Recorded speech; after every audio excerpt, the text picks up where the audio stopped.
Today we're going to be talking about the Force1 U45W FPV Wi-Fi quadcopter.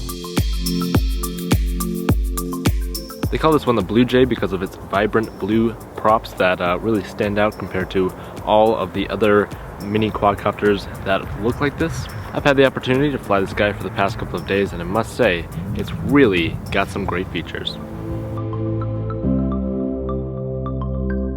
The box that it came in had some nice graphics and information on all of the sides, telling you a bunch of information about the quad that is inside. As we open up the box, we can see the quad inside along with the matching remote controller. I must say, I really like their color scheme that they're going with here.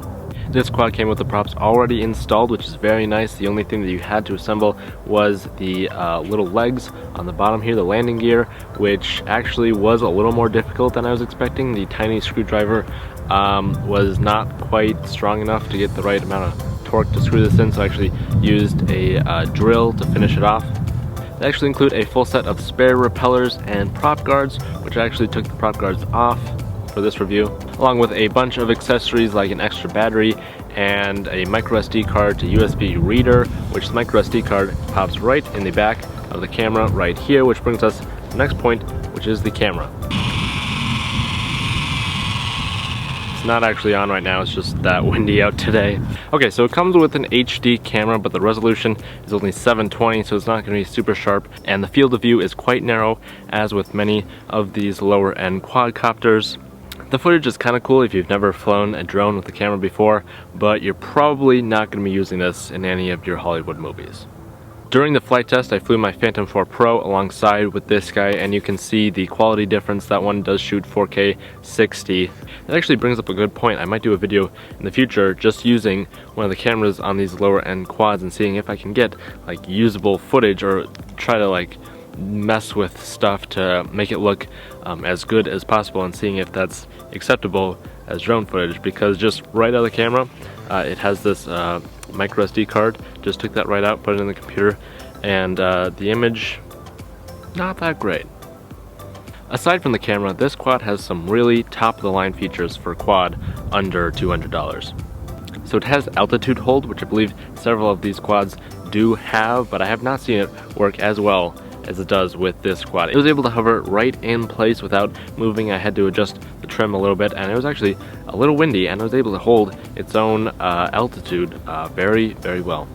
This quad is built quite well despite being made out of completely plastic, but the overall shell, which I love, the nice matte black we got going on here.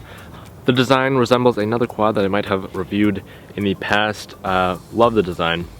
And it's got the camera on the bottom, which is quite standard, and under the camera to the side is an on-off switch, which I actually found very useful. I love it when quads do this, where they have their own on-off switch on the body itself, because then you can actually plug the battery in beforehand, then you can just flip the switch when you're ready to fly and not have to deal with all those cables.